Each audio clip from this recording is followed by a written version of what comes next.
Ok. T'as quelque chose? Ouais? Est-ce que mon micro est ouvert? Je l'ai allumé ou pas? Si? Voilà. Hein? C'est bon, Luc? Ok, alors pour vous, tout est normal, mais c'est la première fois que la prédication est en live sur YouTube. C'est pour ça que Luc est là-haut. Voilà. En YouTube, oui. Voilà. Ok? Donc, il y a sûrement d'autres personnes que vous qui nous écoutent en direct en attendant d'avoir l'image. Voilà, mais ils peuvent aussi voir le diaporama. Et le jour où on a une caméra, on pourra aussi voir ma grosse tête. Donc, bonjour à tous et à toutes. Voilà, on est sur cette série de prédications que j'ai appelée les grandes questions de la vie. Et on va parler de vérité ce matin.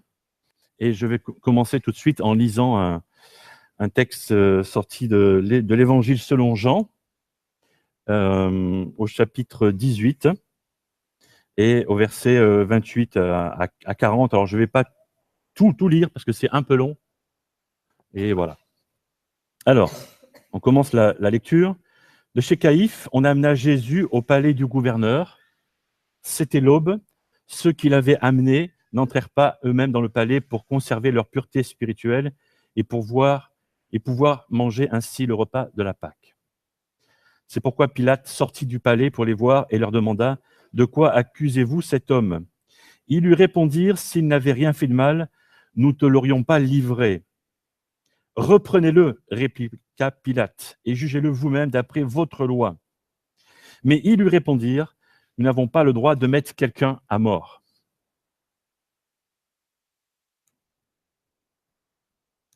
Alors, je continue la lecture. Vous avez normalement le texte sur vos suivis de prédication. La parole par laquelle Jésus avait annoncé quelle mort il allait subir devait ainsi s'accomplir. Pilate rentra donc dans le palais de justice et fit comparaître Jésus. « Es-tu le roi des Juifs ?» lui demanda-t-il. « Dis-tu cela de toi-même ou d'autres dont il dit cela à mon sujet ?» répondit Jésus. « Est-ce que je suis juif, moi ?» répondit Pilate. « Ce sont ceux de ta nation et les chefs des prêtres qui t'ont livré à moi. Qu'as-tu fait ?» Jésus lui répondit, « Mon royaume n'est pas de ce monde. Si mon royaume appartenait à ce monde, mes serviteurs se seraient battus pour que je ne tombe pas aux mains du chef des Juifs. Non, réellement, mon royaume n'est pas d'ici. »« Es-tu donc roi ?» répondit Pilate. « Tu le dis toi-même, je suis roi. Si je suis né et si je suis venu dans ce monde, c'est pour rendre témoignage à la vérité. Celui qui appartient à la vérité écoute ce que je dis. » « Qu'est-ce que la vérité ?» lui répondit Pilate. Là-dessus, il alla de nouveau trouver les Juifs et leur dit « En ce qui me concerne, je ne trouve chez cet homme aucune raison de le condamner. » Voilà, on va faire la lecture jusque-là. Merci. Alors, c'est certainement la dernière conversation que Jésus a pu avoir à un niveau spirituel, je dirais, juste avant d'être battu, etc., et crucifié. Et on a ici un Pilate qui, franchement, est agacé d'avoir à dire son mot sur une affaire religieuse. Ça ne le regardait pas. Voilà. Franchement, il n'en avait rien à faire, pour être poli. Voilà. Et puis, on a Pilate d'un côté et un Jésus qui a encore beaucoup de choses à dire. Et on voit un Pilate qui est vraiment énervé, qui est sarcastique, et de l'autre côté, un Jésus qui va utiliser encore jusqu'au bout même l'énervement, même l'agacement de cet homme politique pour dire quelque chose d'essentiel pour nous. Es-tu donc roi? Et Jésus va dire, je le suis. Je suis roi. Et tout de suite après, Pilate va lui demander, mais c'est quoi la vérité? Qu'est-ce que la vérité? Voilà. Mais cette question qu'il lui pose, d'ailleurs, il pose cette question en boutade. Il nous parle de vérité, mais c'est quoi la vérité? Et puis il part après, il s'en va. Voilà. Il n'attend même pas une réponse. C'est la fin de l'entretien, quoi. Et ça veut dire, toi, tu as ta vérité, moi, j'ai la mienne. Toi, tu as tes priorités, moi, franchement, j'ai les miennes, j'ai pas que ça à faire, quoi. Oui, toi, tu vas mourir, mais moi, je m'en fiche, en fait. C'est ça, quoi. La vérité devant tout ça, c'est quoi? Puis il s'en va. Sa phrase, sa question, c'est ça. Et je vous propose de prendre cette question-là et de nous l'approprier pour nous interroger sur ce qu'est la vérité. Qu'est-ce que la vérité? Et pour répondre à cette question, on va utiliser vraiment aujourd'hui que le support de la Bible, parce que ce livre donne beaucoup d'éléments à ce sujet. Alors on y va. D'abord, il faut percevoir, essayer de comprendre de quoi on parle quand on parle de vérité. Et mon premier sous-point, c'est que on voit que cet homme à qui Jésus parle a déjà réfléchi à ce que peut être la vérité. Et on peut voir combien sa réflexion est déjà corrompue par toutes sortes de pensées non bibliques, par toutes sortes de pensées qui ne viennent pas du Dieu éternel et de diverses philosophies grecques, romaines ou autre chose, quoi. Voilà. Ça, c'est ce qu'on peut voir. Le souci, c'est que ça continue jusqu'aujourd'hui. Ce mode de pensée-là persiste. C'est la même chose aujourd'hui. Si vous vous mettez à discuter avec quelqu'un de la vérité, vous allez entendre toutes sortes de choses. Sauf ce que dit vraiment la Bible. Et on est dans une société où il y a peu de gens qui croient en la vérité absolue. Mais les gens croient en la vérité avec un S. C'est bizarre de dire là avec S, mais c'est ça. C'est-à-dire que les gens vont croire dans le fait que chacun peut avoir sa propre vérité. Tu as ta vérité, tu as la mienne. Comme Pilate a dit à Jésus. Chacun peut se construire sa propre vérité. Ça, c'est ce que notre société pratique tous les jours.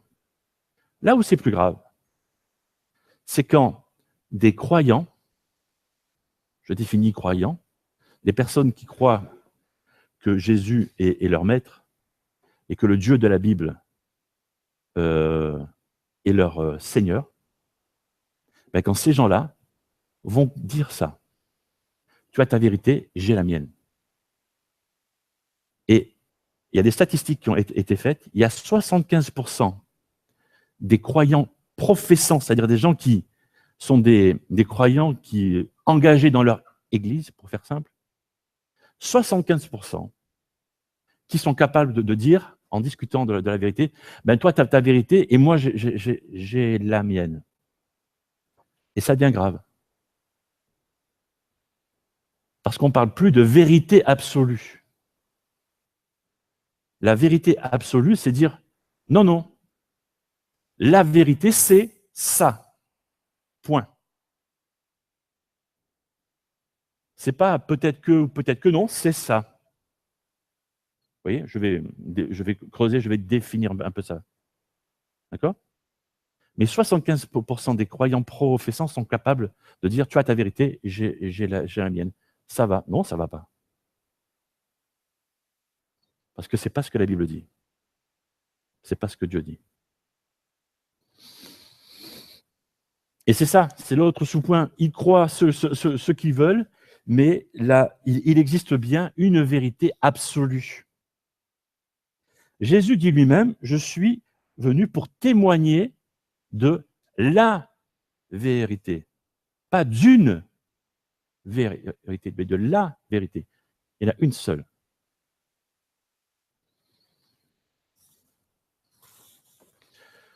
Je prends un exemple. Imaginons que je vous dise, il existe une vérité concernant une loi qui s'appelle la loi de la gravité. Tout le monde sait ce que c'est? Ça veut dire que si je lance quelque chose dans l'air, il retombe. La loi de la gravité, pour faire court, c'est un peu ça. OK? Je parle avec quelqu'un et je lui dis ma vérité sur la loi de la gravité. Je lui dis, quand je lance quelque chose en l'air, il retombe. Il me dit, oh non, je ne te crois pas. Ma vérité à moi, c'est que quand je lance quelque chose en l'air, il peut rester en l'air. Et cette personne monte au 15e étage d'un immeuble et il se jette. Il va mourir, en fait. Sûrement. Je pense. Vous voyez? Ou si je dis à quelqu'un, les pierres sont dures, l'eau est humide, et le feu, ça brûle. Ça me rappelle une chanson. C'est ça. Ouais, je vois que certains se rappellent une chanson. Mais c'est exactement ça. Et si l'autre me dit non, non, le feu, ça ne brûle pas. Mais il a intérêt à avoir de l'eau qui est humide, hein, s'il met sa main dans le feu. Tu vois? Et après, s'il essaie de se taper avec un caillou sur la tête, ça va lui faire du bien, peut-être. Vous voyez? Ça nous fait sourire, mais quand on parle de la vérité absolue, c'est moins drôle en fait. Et donc, je dois pouvoir dire, je crois en toute confiance en la vérité absolue. Alors, c'est facile pour moi de dire ça. C'est facile pour moi de dire ça parce que je suis croyant depuis un certain temps. Qu'est-ce que ça veut dire? Ça veut dire que j'ai demandé à Dieu de devenir le maître de ma vie et que l'Esprit de Dieu habite en moi, pauvre de lui. Il voit comment je suis à l'intérieur. Vous voyez comment je suis à l'extérieur? Lui, il voit comment je suis à l'intérieur. C'est pour ça que je dis pauvre de lui. Je pense que vous dites pareil. Mais voilà. OK. Mais le fait que le Saint-Esprit de Dieu soit à l'intérieur de moi, l'Esprit de Dieu m'aide dans cette confiance, dans cette foi en la vérité. Il y a des textes dans la Bible qui disent ça. C'est pas moi qui le dis. Hein. Dans Jean 16, par exemple, quand l'Esprit de vérité sera venu, il vous conduira dans la vérité. Si on n'a pas compris, on ne comprendra jamais de quoi on parle. OK? Dans la vérité tout entière, il ne parlera pas de lui-même, mais tout ce qu'il aura entendu, il le dira, il vous annoncera les choses à venir. Ça va même plus loin. OK? Donc, ceux qui croient en Dieu sont aidés. Voilà. Mais ce texte sous-entend que ceux qui ne croient pas en Dieu, en ce Dieu éternel-là, ne sont pas aidés par le Saint-Esprit. Vous voyez? Et c'est là où ça se complique. Alors, il y a des textes qui disent ça. Par exemple, 2 Corinthiens chapitre 4, « Pour les incrédules, le Dieu de ce monde a aveuglé leur esprit et les empêche ainsi de voir briller la lumière de la bonne nouvelle qui fait resplendir la gloire du Christ. » Ou dans 1 Corinthiens 2, « L'homme livré à lui-même ne reçoit pas ce qui vient de l'Esprit de Dieu. À ses yeux, c'est pure folie. Il est incapable de le comprendre, car seul l'Esprit de Dieu permet d'en juger. » Ça explique le fait que quand vous parlez de la vérité absolue avec quelqu'un qui ne croit pas en Dieu, il ne va pas accrocher à ce concept. C'est compliqué. Parce que toi, tu as peut-être l'Esprit de Dieu en toi, mais pas lui. Et ça fait une différence, quoi qu'on en dise. Une différence importante. Et ça justifie, en fait, hein, ça montre pourquoi tant d'hommes font tellement d'erreurs, tellement de bêtises. Alors, je passe à mon autre point. Jésus croyait en cette vérité absolue. Il y a tellement cru, c'est ce qu'il dit à Pilate, hein, qu'il est venu dans ce monde, qu'il a vécu, et on le voit 2000 ans après, il est mort pour ça, pour témoigner de cette vérité absolue. Alors, s'il y a une vérité absolue, la question c'est, à quoi ça sert? Pourquoi faire? Et pourquoi faire? Et pourquoi faire? C'est exactement ça. Et ça sert à quoi? Et donc, on va parler de pouvoir de cette vérité. Dans le texte, on a lu « Es-tu donc roi ?» dit Pilate, et Jésus il dit « Tu le dis toi-même, je suis roi. Si je suis né et si je suis venu dans ce monde, c'est pour rendre témoignage à la vérité. Celui qui appartient à la vérité écoute ce que je dis. » C'est comme s'il y avait une connexion directe, un branchement, une conséquence. Celui qui croit qu'il y a cette vérité absolue, il y a quelque chose qui se passe. Il y a un truc. Il y a quelque chose qui découle de ça. C'est quoi? Dans Jean 3, verset 21, « Celui qui a une conduite conforme à la vérité vient à la lumière pour qu'on voit clairement que tout ce qu'il fait, il l'accomplit dans la communion avec Dieu. » Le truc, c'est que celui qui va se mettre à croire dans cette vérité absolue, à l'intérieur, il va y avoir des changements extérieurs qui se produisent. Ça va se voir. Et mon premier sous-point ici, c'est que cette vérité a le pouvoir de libérer. Vous connaîtrez la vérité et la vérité fera de vous des hommes, et je rajoute des femmes, pas raison, des personnes libres. Voilà. Quand Jésus dit ça à ses auditeurs, il leur disait que la vérité avait le pouvoir de les délivrer de leur esclavage du péché et qu'ils seraient totalement libérés s'ils croyaient en lui, s'ils croyaient en Jésus. Et quand on se met à croire de cette manière-là, il y a quelque chose qui se passe. C'est peut-être pas instantané, ça prend des fois plusieurs mois, plusieurs années, mais au bout de quelques années de cette foi-là, on se rend compte qu'on est libéré de telle ou telle mauvaise habitude. Et ça, moi, j'appelle ça être libre. Et c'est comme ça que Dieu transforme des vies brisées, des vies ruinées. La vérité a le pouvoir de libérer. Un deuxième sous-point, c'est que la vérité a le pouvoir, alors j'ai mis le mot « distinguer ». Au départ, il y avait le mot « consacré », mais je trouvais que ça faisait trop. Voilà. Mais je vais en parler quand même de cette consécration. Parce que dans Jean 17, il est écrit « consacre-les par la vérité ».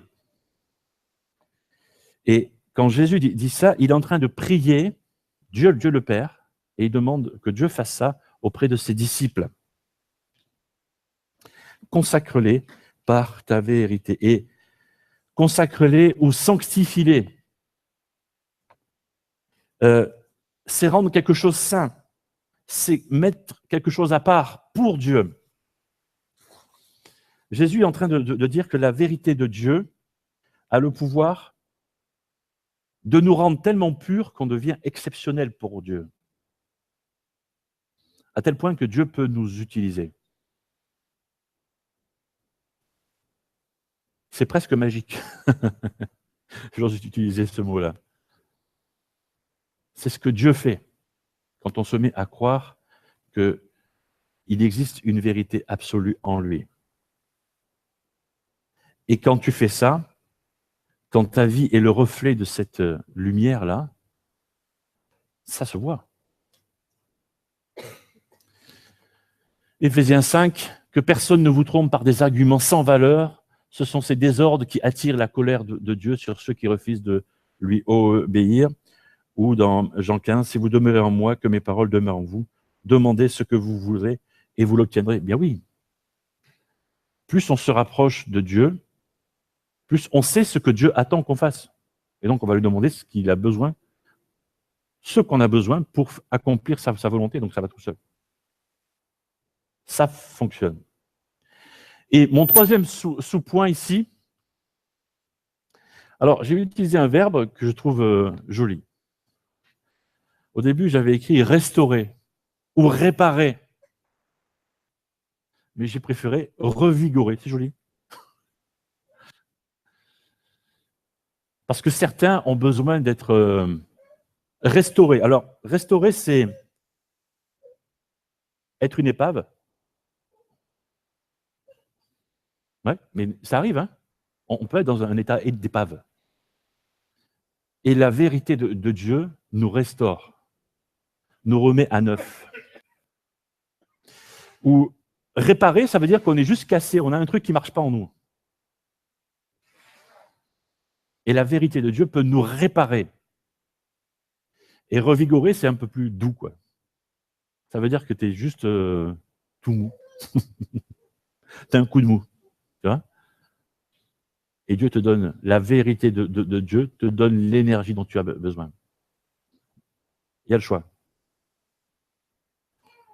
Dieu est esprit dans Jean 4. Dieu est esprit, il faut que ceux qui l'adorent par l'esprit et en vérité. Alors, quand Jésus dit ça, il est en train de parler à une femme étrangère, il est assis au bord d'un puits, et il lui explique que la vérité donne envie d'adorer Dieu, peu importe l'endroit, qui qu'on soit. Si tu es dans la vérité qui vient de Dieu, cette vérité-là te donne, te pousse, te brûle en fait, toi. Voilà, te pousse à adorer Dieu. Et le véritable culte, c'est pas quand on prend une bannière, quand on lève les mains, quand on tape, quand on adore, quand on chante, c'est plus que ça. Le véritable culte, c'est quand je suis en accord avec Dieu, quand je suis dans cette vérité de Dieu. Et là, je suis en train d'adorer Dieu, sans même m'en rendre compte. Et les chants, les prières et tout ce que vous voulez, c'est du surplus. C'est la crème qui va sur le bon gâteau, quoi, si vous voulez. Ça me donne ça. Voilà. Mais c'est ça, quoi. Avec une cerise, peut-être, c'est ça. Ouais. Voilà. On a dit à quoi ça sert, il faut dire qui maintenant. Qui est cette vérité? Il faut parler de la personnalité. Bon, je vais parler d'une chose et de quelqu'un. La première chose dont je veux parler, c'est la Bible. La Bible est la vérité.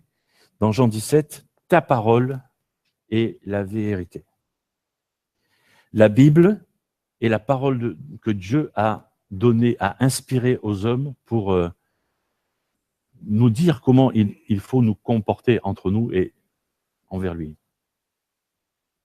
Toute écriture est inspirée de Dieu et utile pour enseigner, réfuter, redresser, apprendre, à mener une vie conforme à la volonté de Dieu. C'est vraiment la seule autorité.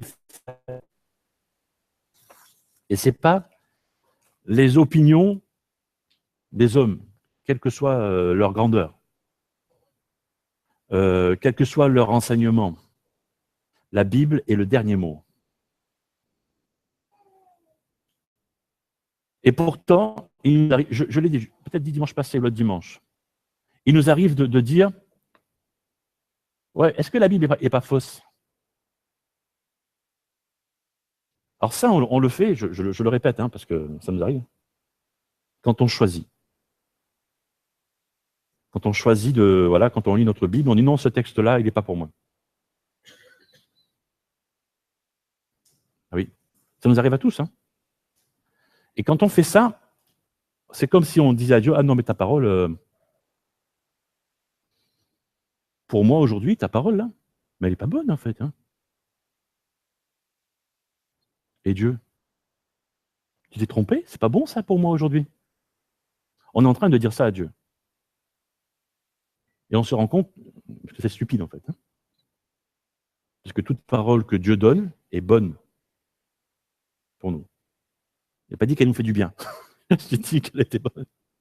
Parce que des fois, ça nous met des petites... ou des grosses gifles. Parce que Dieu veut nous corriger. Dieu veut nous apprendre à vivre correctement.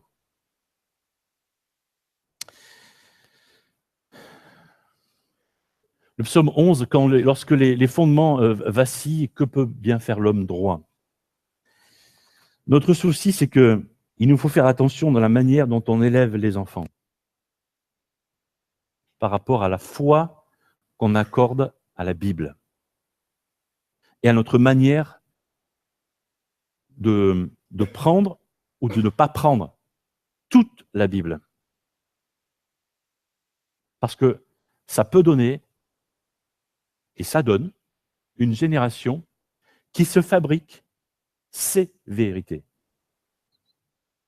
Ça donne nos sociétés actuelles, où des personnes se choisissent les vérités qui lui font plaisir, qui lui vont bien. Ouais, cette vérité, non, ça, la Bible, c'est trop dur, non, je vais voir autre chose, quoi. Tu vois, et tu vas aller vers une autre chose qui est moins, entre guillemets, dure, qui te demande moins de changer. Donc attention à la façon dont on élève nos enfants.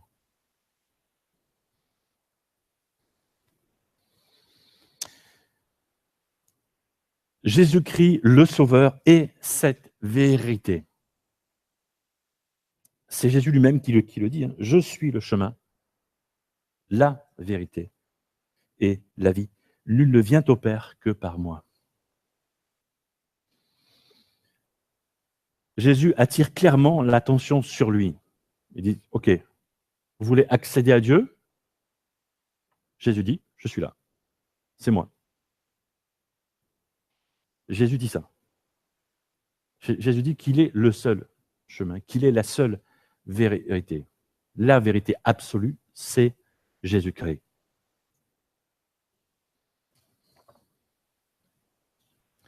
Dans Acte 4, c'est en lui seul que se trouve le salut. Dans le monde entier, Dieu n'a jamais donné le nom d'aucun autre homme par lequel nous devrions être sauvés. Celui qui a le Fils a la vie, celui qui n'a pas le Fils de Dieu n'a pas la vie. C'est un verset qui est assez dur quand même. Il n'y a pas de entre-deux. Il n'y a pas et si, peut-être que, il n'y a pas de... c'est ou l'un ou l'autre.